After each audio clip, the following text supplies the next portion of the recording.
Okay, welcome everyone. So today we're continuing the mnemonic webinar series. I'm going to talk about Argus use cases for a remote workforce. Um, so let's just get started. My name is Tommy Stensnes, and I'm obviously with mnemonic. I've been there for 8 years. So first of all, let's just have a look at the mnemonic webinar series. This one is the second one today. We'll continue our series tomorrow with detecting and responding to threats on your endpoints. For more updates for upcoming webinars, just visit our webpage, mnemonic.no/webinars for that. Today, as I said, I'm going to talk a little bit about how the situation is for everyone now working from a home office. So as you uh, as you probably are aware, this is a new situation for everyone. So let's get started just with a couple of questions or things to get you into this right mindset. So how has your security posture changed over the last couple of weeks? And there might be a couple more things than you actually usually think about. So first of all, do you have a security policy that is adapted for your current situation? Does it capture all the new ways you're communicating, the new challenges for every single one of your employees? That's kind of rhetorically, but things to think about. And having the situation we're in now, uh, maybe you're making decisions quicker than you're used to. So you're taking split-second decisions regarding both security and functionality, just to make sure that everyone in your workforce can have the best possible workday. But your policy might not react to that, and you might not have updated the way you want to secure that. And does that change your risk appetite in any way? And if it's changed, is that conscious, or is it unconsciously changing your risk appetite? And how do you handle that potentially additional risk? Is that something that you are aware of? Is that something that you're consciously working on continuously? And also, might be an obvious one, and might be the reason why most of you are here today, but visibility is a key thing. We're changing the way we interact, which means we obviously also change a lot of the visibility that we have into our own, both our own systems, but also the way our employees are working. And regarding employees, our users, the people we work with, not only are they working in an unusual environment in a different way than they're used to, but they're also potentially under a lot of stress from a lot of other factors than they're usually aware of. So first of all, the workplace in itself could be a stress factor. The reason or the way they're working from home, they might not be used to that. They might have a different setup than they're used to. They might have family or around them all the time. They might not have like a separated space. They might feel isolated. Let's not forget that after all, we're all humans and we react to this situation differently. So both the isolation, not being able to see friends, family, being social, that changes us. It takes a toll on a lot of people.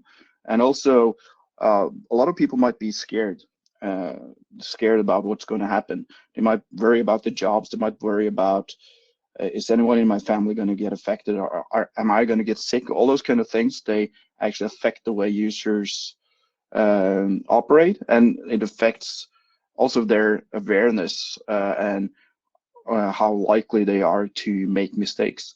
So keep that in mind as well when you assess the risk. And also, a really big change is how do we respond, and not only to the situation, but if we have a security incident now, how do we respond to that? And I'll get back to some of these points later, but keep that in mind. And A little bit more specifically on the users, things to keep in mind. Uh, are they using their work computers, personal computers? How are they actually accessing the resources they need for doing the job when they're at home? Uh, are they connecting through VPN?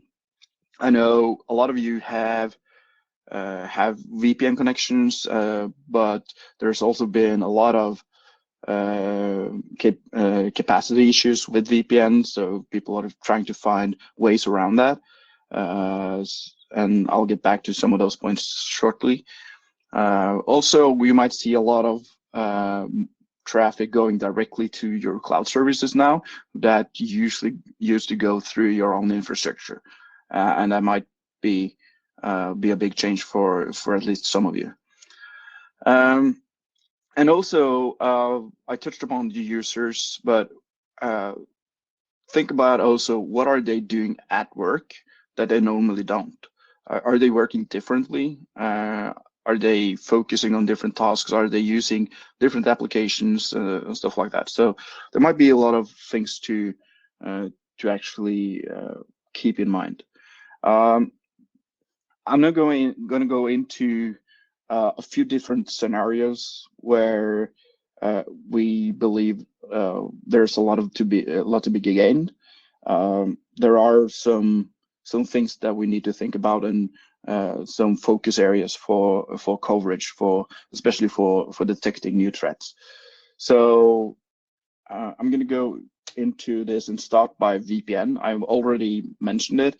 Uh, but there's a few things I like to talk about. And first of all, traffic inside and outside your VPN. Usually, when we have a VPN solution up and going, it's for people working externally from your own infrastructure to be able to reach internal resources. And that traffic usually are forced through that VPN. So uh, when when you're connecting through the VPN, you're also using internet through that VPN connection. And uh, that takes a little bit of capacity to do that, especially when everyone's working through a VPN at the same time. So that's why a lot of organizations now opt for split tunneling, which means that the traffic that doesn't have to go through your infrastructure goes just directly to the internet. That has a couple of issues. First of all, you might inadvertently open a backdoor into your internal infrastructure. Um, and you also lose a lot of visibility into the traffic that's not going through your infrastructure. And that affects your ability to detect things like command and control. And another thing is that when you see an extreme increase in use of VPN, do you know who's actually using your VPN connections? It's fair to assume that someone's trying to take advantage of this situation, and uh, there might be someone that's not working with your organization that's trying to log into your VPN. Um, and also, have a look at what are the users actually accessing. If they're accessing internal resources through the VPN, then uh, though that access might not go the usual path in your internal infrastructure, so you might not have visibility into what they're actually doing. And coupled with, you might have someone else trying to log onto your VPN. That's a big risk. So what can you do? There's a couple of things. First, the split tunneling issue, an agent-based proxy would definitely help with that. That gives you at least some possibility to enforce a proxy policy on the client. I'll get back to that a little bit later. Uh, Make sure that your IDS is actually capturing the right traffic. If you have one internally that's meant to detect threats to your internal infrastructure, if the VPN exit node doesn't go through that IDS, then you have a huge blind spot right there. And it might be an idea to consider something like behavioral analytics. I'll talk a little bit more about that later as well. And of course, if someone's trying to log on to your VPN that you don't want to have there, Credential theft is one of the easiest ways to do so. So make sure that you enable multi-factor authentication. I'm going to repeat that a couple of times today. So, and it's an easy fix for most organization, and it's really, really effective. So please enable that on everything that you expose. Next thing, by the way, I think I forgot to mention there's a question box in your interface. So if you have any questions, just put them there, and I'll try my best to answer them at the end, or I'll follow up later as well. So please just ask questions there if you have any. Next, network. So I've touched on it already, but your network traffic is no longer going through the usual choke points, meaning that the mechanisms that you have in place, such as IDSs, firewalls, proxies, might not see the traffic that they should see. And worst case, you don't have any visibility. And even when you have visibility, you might not have knowledge of where your blind spots are, which could be a huge risk. And also, as I mentioned regarding VPN, you might have traffic towards internal services that are taking different paths than you're used to. And I want to mention that this also includes traffic from service providers, partners, anyone you're working with that you let into your infrastructure, because everyone else is also working on their home office. So that might apply to third-party vendors, ISPs, or other service providers. So keep in mind that when you're looking at how your traffic patterns are, make sure that you also cover those. Maybe some of your external parties have a policy that you've vetted and you made sure that they're following some sort of security measures to be allowed to interact with your infrastructure. Keep in mind that that may also have changed. So that's another thing to look at. Again, agent-based proxies will help with this. Gives you some sort of control and also some logging features that is beneficial. I'll get back to logging at the end. And a very simple thing, or a very simple measure that will help a lot, is to use a secure DNS service. A secure DNS service have block lists, so it means that it will black hole any URLs that are known to be bad.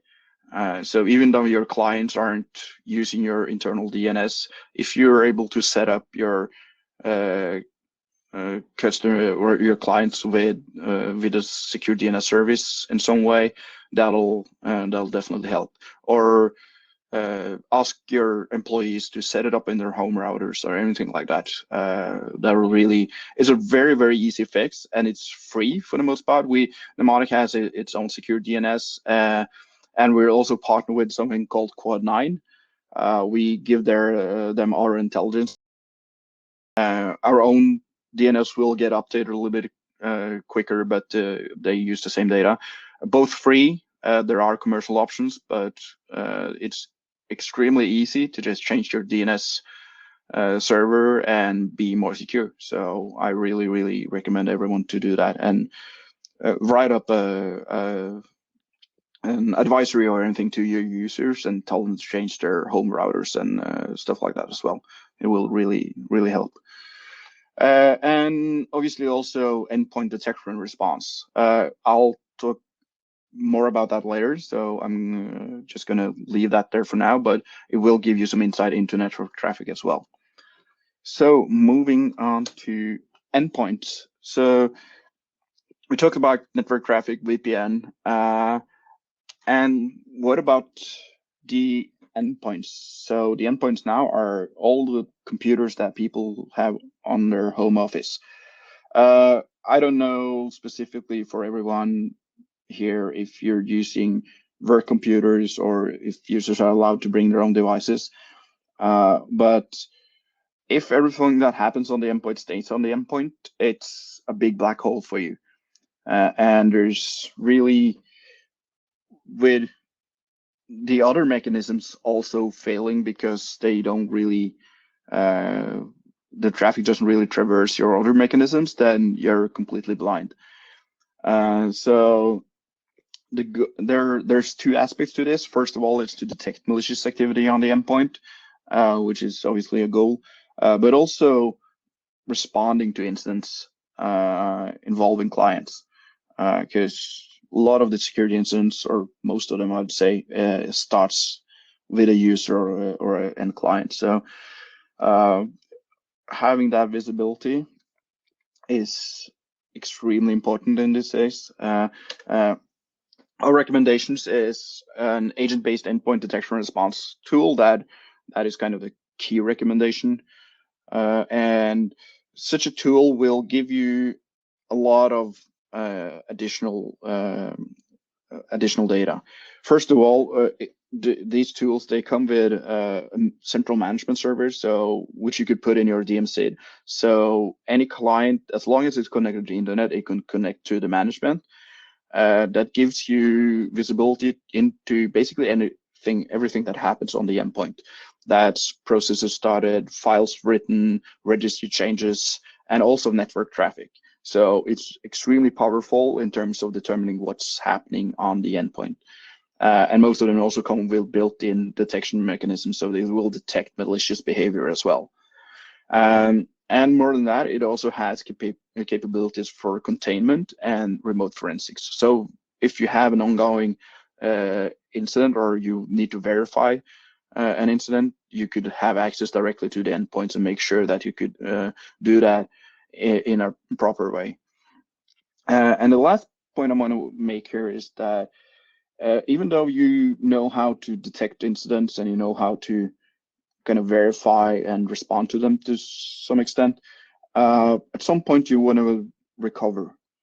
And if you have clients spread around the country or the world for that matter, what do you do with that client when you want to recover? Do you have the capability to do remote reimaging, for instance? If you need to send a client physically somewhere, do you have a backup that you can send back to the user so they can continue their work while you're handling that? And if that client has been with a person that's suspected to be sick or been in quarantine, do you have any procedure to handle that physically when you receive it? So all things to think about. Moving on to email security. So I talked about the endpoints, which are extremely important because that's where most attacks start, or at least materialize. But email security is just as important. And there's a lot of phishing attacks going on now. There's a lot of phishing attacks going on constantly, but there's a lot of actors out there now that are trying to exploit a situation, creating attacks for that are related to the COVID-19. So there are phishing attacks related to information. This is how you avoid contamination. This is the way. This is a cure. There's a lot of stuff going on, and so that's one part of it. And there's a couple of other things that might be a little bit more subtle, but I like to mention. First of all, since everyone's working from home and no one's really allowed to go out and go to the stores and stuff, most people will be doing online shopping, which is a prime target for phishing. So if everyone's suspecting a package, then it's safe to send up a phishing mail with something's wrong with your package, or click here to see their status or anything like that. Stuff like that will probably have a lot higher hit rate now than it usually does. And the last point I want to make is that, as you're probably all aware of, is that every single vendor that you've ever shared your email address with is sending you information now about the situation. What are they doing to handle COVID-19? How can they help? Everyone's sending out those kind of emails. So there might be a lot of emails that you're not usually receiving. They're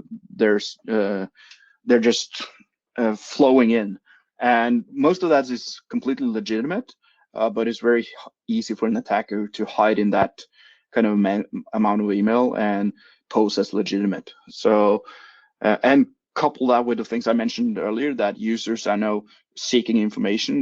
They're more eager to seek out information, which makes them easier targets as well. And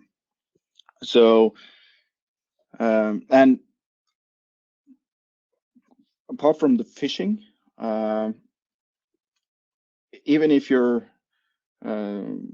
that wasn't a problem, that the lower awareness and higher rate of attacks, you have less detection on other channels. So if your users are opening email from their laptop over the internet, you have no visibility on downloads or callbacks and stuff like that, unless you have some of the other measures that we've already talked about in place.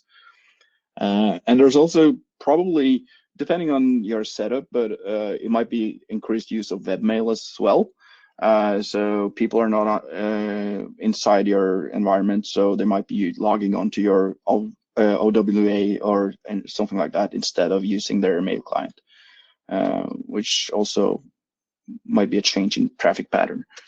There are a few really good email protection systems out there. They will include things like fraud detection or phishing detection. They will have malware detection and generally be pretty good at detecting your incoming email from attacks. And again, I said I'm going to repeat that continuously. Multi-factor authentication, especially for your emails and your webmails, particularly. Don't use static passwords. I can't say that enough.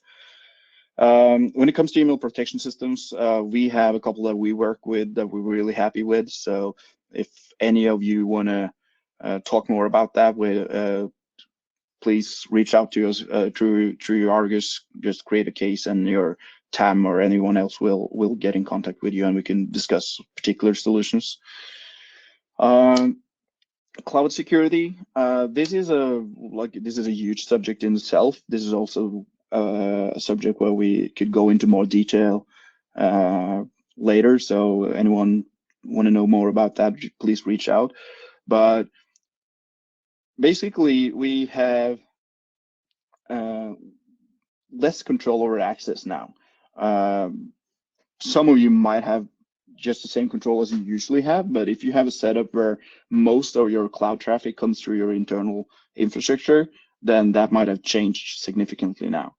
And you will see a lot higher and more distributed usage than you usually do. And as I said, this is a huge area. Log collection and analysis is one of the key measures that we recommend. On the next slide, I'll get back to logging, so we'll talk more about that.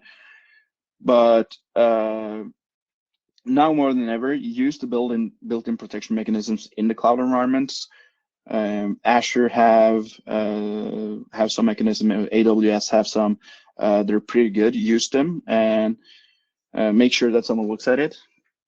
Again, maybe look into user behavior, because your users are logging in from all different places. You might not be able to look at their network traffic or look at other things, but the way the users behave might give you some insight into malicious activity.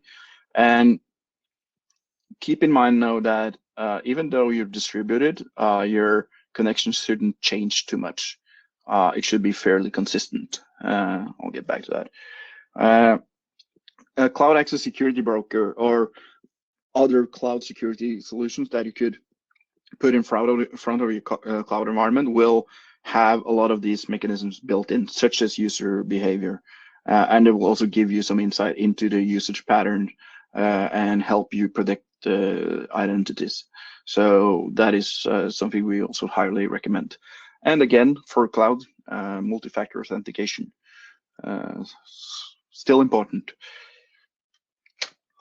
Logging. Okay, so basically collect data from all interfaces between users and services. Seems simple, it might be a little bit more challenging than it seems. Make sure that you have all local and cloud perimeter and services logs. So cloud firewalls, your internal firewalls, proxies, anything like that. Service log like access logs for all your services, everything that you use in the cloud. Make sure that you log all of those. And on the endpoints as well, we talked about EDR. If you can't use an EDR solution, at least get some logging from all your endpoints. Mail, including webmail, obviously all the accesses, but also if you can get it traffic logs, or transactions logs from your mail, and VPN. VPN both, as both authentication logs, but also traffic logs. And that goes for all the log types. What we typically looking for is authentication, what we call CRUD, which is create, read, update, and delete. So any changes to objects should be logged, and traffic logs. So that's kind of a minimum for anything in the path, where the data path from between your users and your services. And that could be, yeah, I mentioned VPN, webmail, proxy, firewalls, AV, anything like on the endpoint would be great to have. And lastly, make sure you retain the data as well, because there might happen a lot of stuff now. You might not detect an incident right away. Make sure that you have the data for investigation later. And there are great solutions out there for that. So again, please reach out through Argus if you have more questions about specific solutions that will fit your organization. So in summary, first of all, start by mapping out how users are communicating. All the measures I've been talking about needs to be put in place in the path of your users' communication. So and include your partners and service providers in that mapping, so you know where they're communicating as well. And ensure that you have the visibility that you need to detect threats throughout that path. I mentioned some tools here that we've gone through. Ensure correct logging. Try to put in place an agent-based proxy, EDR solution. Look into email protection and cloud security solutions, and make sure that you have some sort of control over identities, and as an absolute minimum, enable multi-factor authentication. And lastly, I haven't talked a lot about it, but have a response plan. Make sure that if you have a plan already, adapt it to your current situation, and make sure that you are not caught off guard if you have an incident when the situation is as it is. All right. I think that is what I have for now. I'm gonna stop sharing and see if there's any questions. There's a couple. Let's see.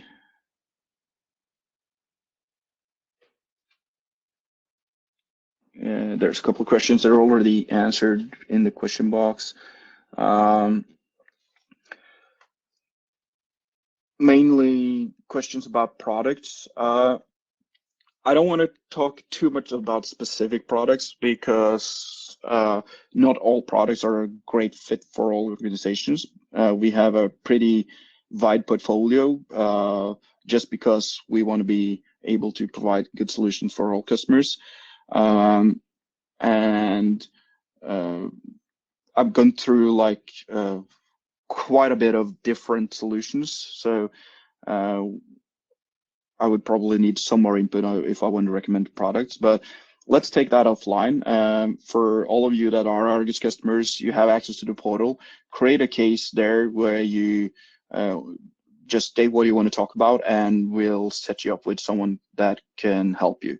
All the technical account managers are there to help you, and they know who to contact internally as well. I'm happy to to help you myself, and we have product specialists across all the different categories. So we're happy to help. I think that's on time. So if there's not anything else in the question box, I'm gonna end the webinar now, and have a great day, and keep safe and keep healthy.